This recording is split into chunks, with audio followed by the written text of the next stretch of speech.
প্রচলিত চাকরির পেছনে না ছুটে কিংবা বাধা ধরা জীবন থেকে বেরিয়ে যারা নিজেদের মেধা, পরিশ্রম আর সাহসিকতাকে পুঁজি করে নতুন কিছু তৈরি করে তারাই আমাদের অনুপ্রেরণা। ইচ্ছে ছিল সেনাবাহিনীতে যোগ দিয়ে দেশ সেবা করবেন, কিন্তু চাকরিটা আর হয়নি। তবে সেই ব্যর্থতায় থমকে যাননি তিনি। ৮৬% পৈতৃক সম্পত্তিতে মাত্র ৩টি পুকুরকে সম্বল করে নিজের মেধা, পরিশ্রম আর আত্মবিশ্বাস দিয়ে বর্তমানে তিনি গড়ে তুলেছেন ১০ একরেরও বেশি জায়গায় মা মৎস্য হ্যাচারি অ্যান্ড ফিশারিজ নামে এক বিশাল মৎস্য সাম্রাজ্য। আর সেই সাম্রাজ্যের সম্রাট ময়মনসিংহের শম্ভুগঞ্জের এক সফল মৎস্য উদ্যোক্তা জনাব মোহাম্মদ আফজাল হোসেন হলুদ সরকার। কলেজে ভর্তি হলেও পড়ালেখা আর এগোয়নি। ১৯৯৭ সালে যুব উন্নয়ন অধিদপ্তর থেকে প্রশিক্ষণ নিয়ে ১৯৯৮ সালে নামলেন মাছ চাষে। কিন্তু হাতে তো পুঁজি ছিল না। তাহলে কেমন ছিল গল্পের শুরুটা? শুরুটা খুব শোচনীয় অবস্থায় ছিলাম। ছাত্র জীবন, আমার বাবা তখন অসুস্থ ছিল, ল্যান্ডপুরে সম্পদ ছিল কিন্তু অর্থনৈতিক সমস্যায় ছিলাম। পরবর্তীতে ৩টা পুকুর অনেক কষ্ট করে বাবার সাথে কথা বলে আমরা শুরু করি।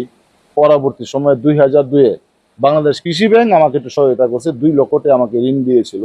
ওই ২ লক্ষ টাকা পুঁজি দিয়াই কিন্তু আমার জীবন এবং আমার ভাইয়ান ছেলে, আমার পরিবার আজকে এই পর্যন্ত আসা।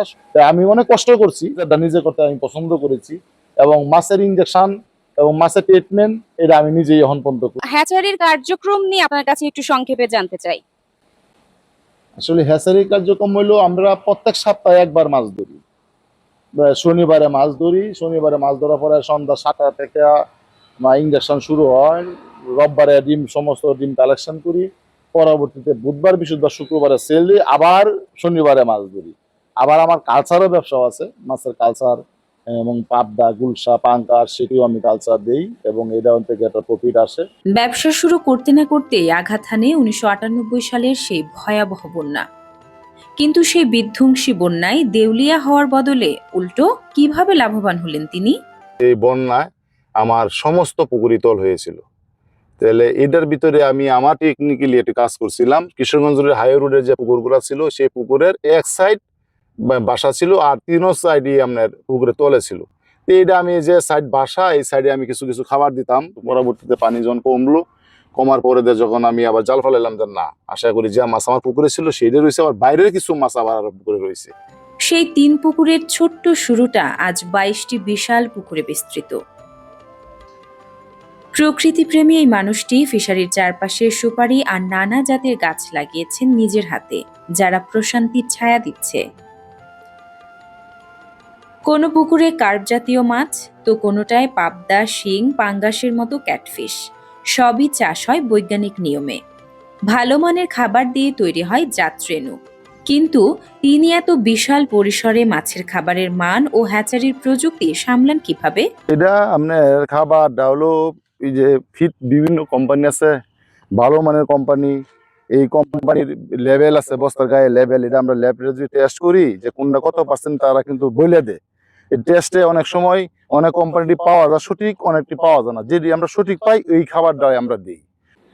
মাছের পাশাপাশি আছে 7টি গরুর একটি খামার।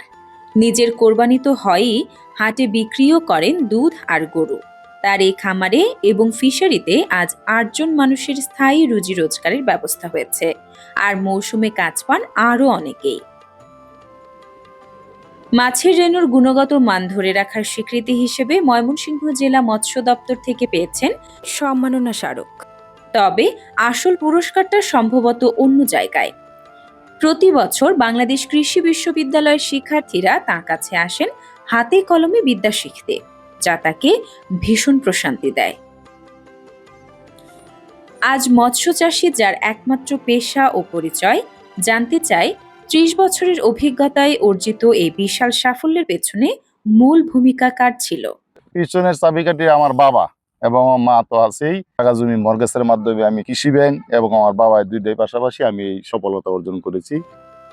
তিনি জানেন শুরুটা সবসময়ই কঠিন হয়। নতুন যারা উদ্যোক্তা হতে চায়, পরিশ্রম আর প্রজ্ঞা দিয়ে যারা নিজেদের পরিচয় তৈরি করতে চায়, তাদের জন্য জনাব আফজালের রয়েছে উদার আহ্বান।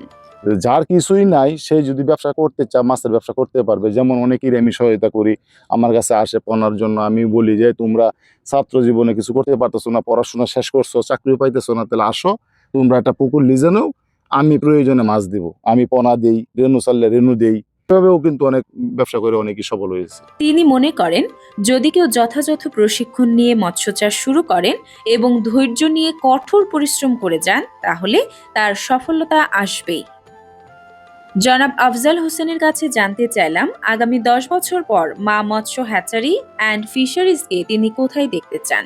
আশা করি যে আগামী 10 বছরে যে সফলতা আমি আরো 25 বছরে নিয়েছি, এখন 10 বছরে আরো আমার মনে হয় দ্বিগুণ হবে। কেননা আগে তো কিছুই ছিল না, সম্পদ ছিল বাট টাকা ছিল না। এখন তো একটু যোগান দেওয়ার মতো, সফলতা অর্জন করার মতো, মাছের খাবার দেওয়ার মতো বা লেবার কস্টিং এই ব্যবস্থা আমার আল্লাহ তাআলা দিয়েছে। আমি মনে করি আগামী 10 বছরে আরো অনেক কিছু করতে পারবো ব্যবসা করে। সেনাবাহিনীতে যোগ দেয়া হয়নি সত্য, কিন্তু জীবনযুদ্ধে তিনি আজ নিজের তৈরি বিশাল সাম্রাজ্যের এক সফল সম্রাট, যিনি তার সততা, অদম্য ধৈর্য আর কঠোর পরিশ্রম দিয়ে তৈরি করেছেন এক সফলতার গল্প, যে গল্প বাংলাদেশের হাজারো তরুণ উদ্যোক্তার মনে আশার প্রদীপ হয়ে জ্বলবে বহুকাল।